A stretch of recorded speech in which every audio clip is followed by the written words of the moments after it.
So ayun guys, pakinggan nyo muna to. Ang matakot sa dilim.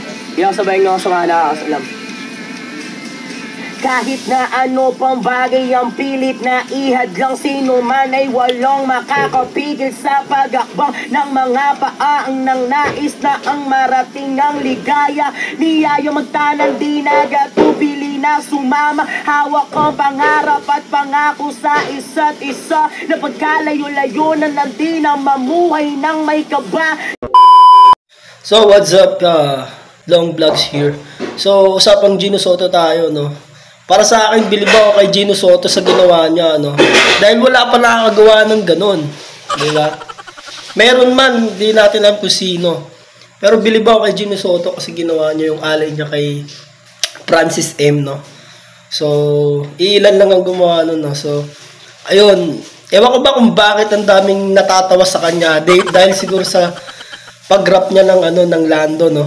Na medyo nahirapan siya. Pero para sa akin, okay na okay yun sa akin kasi parang karangalan mo sa kanya na makapag-alay ka ng kanta sa kanya.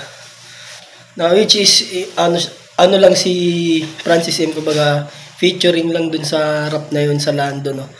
Pero kung mas maganda siguro ang ginawa niya, nirap niya yung mismo kay Francis M. May nagsasabi nga sa comment na paano pa kaya yung kay Francis M ang ipapagawa mo sa kanya, hirap na. Dun pa nga lang sa Lando, hirap na, di ba? So, kaya ganoon, ang daming nagbasa kanya sa video ni, sa napanood nyo ngayon, ni Gino Soto. So, ayun, pagpatuloy mo lang yan. Hayaan mong tawanan ka ng tawanan ng mga basher mo, no, sa pagrarap mo. So, galingan mo pa sa pagrarap yun. Pinagtanggol nga siya ni ito nga si Still One, di ba? Pinagtanggol si Gino Soto. Hayaan mo lang yung mga tumatawa sa iyo. Ituloy mo lang 'yan. 'Di ba?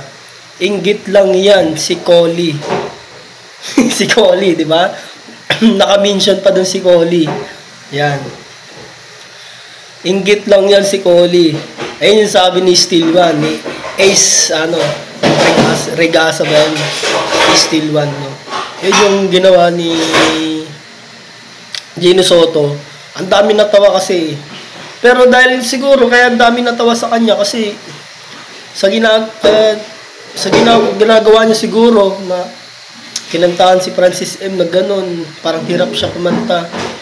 Tapos tinagpan niya sila Black Nine at sino-sino tinag niya dun sa comment, 'di ba? Na mga sikat na So, ang dami sigurong natawa talaga sa kanya dun. Ang dami talaga natawa kasi hindi naman talagang totally matured ang pag-iisip ng isang tao na yun na si Gino kasi pa siya, doon pa siya sa pagiging binatilyo niya eh. May lang talaga siguro sa pagrarap. Doon siya nakilala sa pagrarap eh. Nagrarap siya sa mga public area dyan sa labas, sa mga gimikan, ganyan. Para magkaroon siya ng bigyan siya ng pera. Ginagawa niyang pinagkakitaan niya.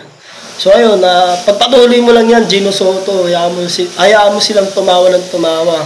Dahil yun yung magiging susi sa'yo para umangat ka palalo, no? Ayan, saludo kay Gino Soto. Tuloy mo lang yan.